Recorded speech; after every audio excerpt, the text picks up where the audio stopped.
क्या किया, जब मैंने ये ए बी को जब 4 भागों में जब डिवाइड किया क्वेश्चन के अनुसार, तो मैंने 3 पॉइंट ले लिया पी क्यू आर, और ये पॉइंट ऐसा लिया कि यहाँ से यहाँ तक की दूरी, यहाँ से यहाँ तक की दूरी, यहाँ से यहाँ तक की दूरी और यहाँ से यहाँ तक की दूरी समान है। इसको हम दो मेथड से बना सकते हैं, M1 M2 भी निकाल सकते हैं। अगर कहीं हम इसको मान लेते हैं यहाँ से यहाँ तक, क्या मानते हैं M1, और M1 अगर कुल कितना मान है 1, तो ये समान है, तो M2 कितना होगा 1 2 3 मानना होगा ना। लेकिन हम वैसा नहीं बनाएंगे।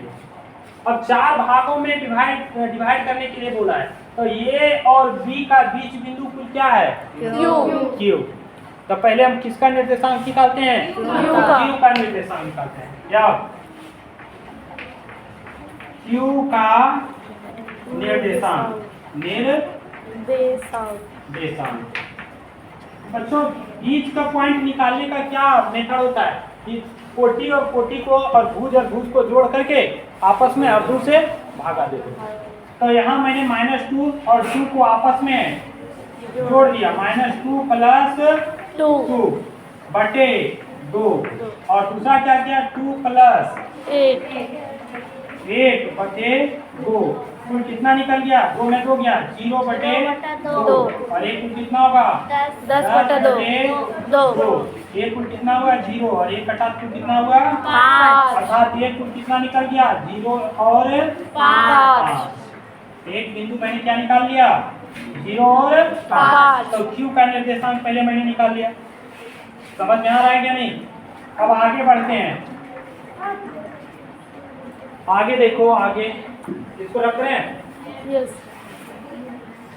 सेकेंड। अब किसका निर्देशांक हम निकालेंगे, ये दोनों का बीच ये है, ये दोनों का बीच ये था, है ना, बीच पॉइंट, और ये दोनों का बीच पॉइंट। तो किस P का निर्देशांक निकालते हैं, P का निर्देशांक क्या, P का निर्देशांक निकलेगा क्या, इसको और इसको जोड़ दें और 2 से भागा देते हैं तो ये निकल जाएगा। ठीक है, तब यहाँ पे लिखता हूँ मैं -2 + 0 बटे 2, और दूसरा क्या होगा 2 + 5 एक कुल कितना होगा -2 बटे 2, और एक कुल 7 बटे 2, ये कटेगा तो कितना होगा -1 और 7/2। तो ये क्या निकल गया, किसका P का निकल गया -1 और 7/2। अब तीसरा किसका निकालेंगे, R का निर्देशांक कैसे निकालेंगे बच्चों, R का निर्देशांक बोलो।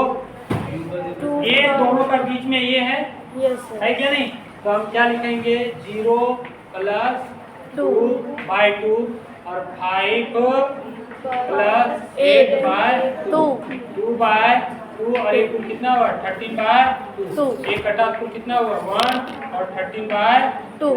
तो ये निकल गया किसका निर्देशांक, R का। कितना निकल गया 1 और 13/2।